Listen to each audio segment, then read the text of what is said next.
Opa! Quando eu digo opa, você já sabe que eu estou surpreendido. Eu não estou surpreendido. Eu estou assustado.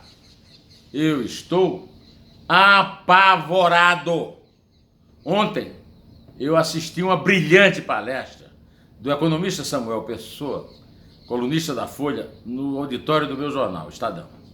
Nela, ele fez uma descrição perfeita da herança nefasta do PT na economia brasileira e do resultado assustador de nossas contas públicas, que pode vir a ser revertido se o governo Bolsonaro conseguir fazer uma reforma da Previdência, uma reforma tributária que mude o perfil arrecadador do Estado, mas para isso vai ter que enfrentar a oposição da Justiça. E a Justiça, o Supremo Tribunal Federal, continua nadando de braçada no seu conluio com o poder legislativo. Desse conluio participa o senador Flávio Bolsonaro, do PSL do Rio, filho do presidente. O senador Flávio Bolsonaro se mandou e não assinou a petição para a instalação de uma comissão parlamentar de inquérito do Lava Toga para investigar o Supremo. Por que ele fez isso? Porque ele está sendo suspeito de uma operação de velha política no seu cargo anterior de deputado estadual na Assembleia Legislativa do Estado do Rio. Um ex-assessor dele, Fabrício Queiroz, foi flagrado pelo COAF numa movimentação atípica de dinheiro e ficou com uma cara parecida com algo da velha política, que é o velho rachuncho, a rachadinha, o rachide. Bom, o que é isso? Os deputados estaduais, vereadores do Brasil inteiro, contratam assessores, pagam 10 mil por mês e recebem 9 mil de volta. Quer dizer, você paga os 10 mil e o parlamentar municipal, estadual, federal recebe de volta. Estou acusando ele disso? Não, eu só estou acusando de uma coisa. Ele correu para os braços de Luiz Fux, que o acolheu lá no Supremo, e depois o Marco Aurélio chutou. E ele não quer complicação com o Supremo, o que é que fez? Não assinou a CPI do Lava Toga. Eu falei do Lava Toga ontem, não contei isso, mas aproveito para contar agora, porque eu quero falar dos filhos do capitão. Não são os sobrinhos do capitão, da uma velha história de quadrinhos, são os filhos do capitão. O Flávio foi o filho que criou o grande problema político com essa história que eu contei, mas aí vem o Carlos.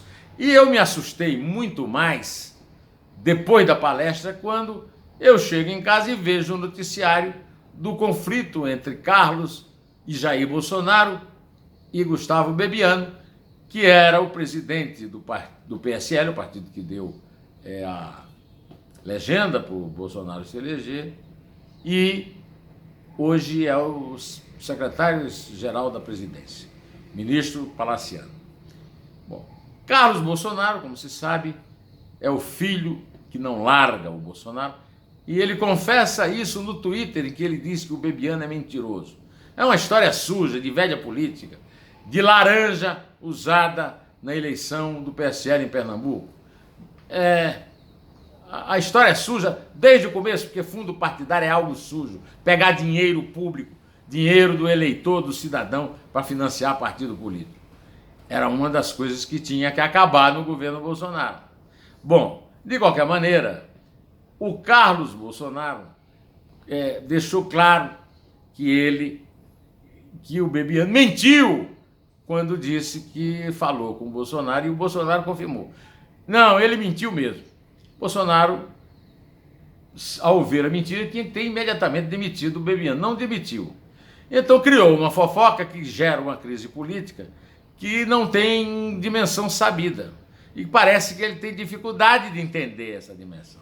Por exemplo, o Bolsonaro ainda não entendeu que ele é presidente de todos. Ele fez um discurso na posse, jurou a Constituição que seria presidente de todos, dos quase 58 milhões que votaram nele e dos outros que não votaram, ou porque votaram no adversário, ou porque anularam o voto ou não votaram, ou votaram em branco. Pois é, todos os brasileiros estão na dependência do sucesso do Bolsonaro. O Bolsonaro não pode agir como uma espécie de pai carente que fica escravo, súdito da presença de um filho, Carlos Bolsonaro. Carlos Bolsonaro cuidava das redes sociais. Ele é um craque nisso. Meu pitbull, né?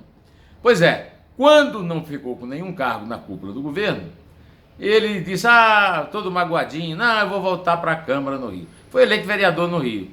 O Rio precisa do Carlos Bolsonaro, filho do presidente, vereador, para ajudar a cidade a sair da crise. Houve agora um incêndio no CT do Flamengo e ele tuitou, o Rio, meu Rio, tal. Bom, o tweet é completamente falso, porque não é mentiroso, mas é falso. Porque ele tinha que estar lá na Câmara, a Câmara está funcionando, não está? Está na hora dele ir, agir lá, atuar lá, foi eleito para isso. Eu, aliás, escrevi um artigo no Estadão há algum tempo dizendo isso. Antes de assumir a presidência da República, o Bolsonaro vai ter que exercer o pátrio poder. Ou seja, mandar o Flávio para o Senado, inclusive para assinar a CPI que desagrada o Supremo, o Eduardo para a Câmara, trabalhar pela aprovação, por exemplo, da reforma da Previdência, e o Carlos para ajudar a tirar o Rio da crise na Câmara. Mas não. Eu contei para vocês, neste artigo, e contei aqui, que até o dia de ir para Davos, o Jair Bolsonaro não teve 1 minuto de solidão, 1 minuto de reflexão, porque o seu filho, Carlos, estava dia e noite presente no seu gabinete e a todas as audiências e reuniões de ministério que deu. Fiquei sabendo, por exemplo, numa reunião de ministério, de repente se ouviu a voz dele. Pai, você precisa cumprir o que prometeu na campanha. A Embaixada do Brasil em Israel tem que mudar para Jerusalém. E o general Augusto Heleno, chefe do Gabinete de Segurança Institucional, disse, olha, o Carlos, tem que ver a questão geopolítica e o seu pai pode correr risco de vida com isso. Virou um inimigo mortal, como o caso do Bebiano também, né? Do Carlos Bolsonaro. Ele foi para Davos com o Eduardo, o Jair, né? Com o Eduardo, com o filho, podendo ter levado qualquer outro parlamentar o qual ele precisasse convencer, por exemplo. Né? Mas não, levou o filho. E o Carlos continua aprontando as dele. E agora ele confessou isso com todas as letras. O pai estava sendo operado, retirando uma bolsa de colostomia, num lugar onde só deve estar quem for, qualquer pessoa que tiver alguma coisa a ver com a operação. O Carlos estava lá, ele mesmo disse. Quer dizer, o Bolsonaro no hospital não teve direito de ser operado nem de convalescer a 1 minuto de solidão e de reflexão. Aí o que é que ele faz? Vai dar uma entrevista na Record para prestigiar o filho. Para não confessar, uma coisa que eu também já disse aqui.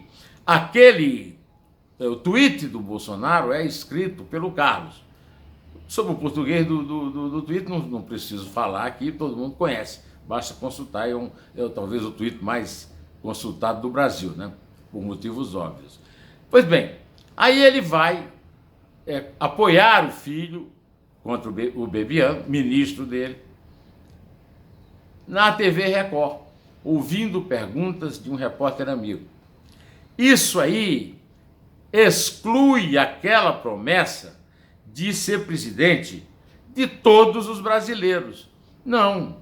Ele está sendo presidente dos filhos, então ele tornou um vereador do Rio de Janeiro primeiro-ministro e conselheiro informal do seu governo, uma espécie de Talleyrand contemporâneo no Brasil. E o Talleyrand, ao comentar os Bourbons, dizia que eles não esqueceram nada e não aprenderam nada. Eu não sei se os Bolsonaro não esqueceram nada, mas pelo visto, o Bolsonaro não aprendeu nada. Por exemplo, eu fui criado sob a tutela do meu pai, de quem eu tive sempre grandes exemplos e que eu sou eternamente grato por ele me ter dado a vida. Mas eu nunca me meti nas coisas do meu pai, eu nunca me entrei meu pai era diabético e cardíaco, e eu nunca entrei num quarto de hospital ou numa consulta médica dele para me intrometer. Isso aí é muito grave, porque está criando crises políticas, crises importantes, que podem atrapalhar a necessidade que o Brasil tem do Bolsonaro tirar o país do buraco econômico, político e moral em que nós estamos. Meus queridos amigos, eu não tenho nada contra filho nenhum do Bolsonaro. O que eu tenho é uma agonia permanente pelo fato de não saber o que é que a mente do Carlos Bolsonaro pode nos reservar para amanhã.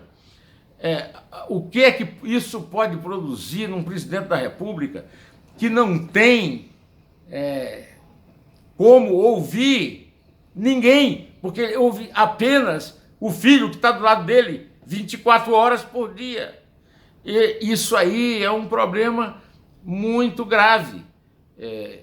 Acho que o Rio precisa do Carlos Bolsonaro na Câmara, o governo precisa do Eduardo Bolsonaro na Câmara dos Deputados, e o Senado precisa tomar providências urgentes para mudar o empecilho que a justiça já está fazendo para evitar que o Brasil caminhe para frente.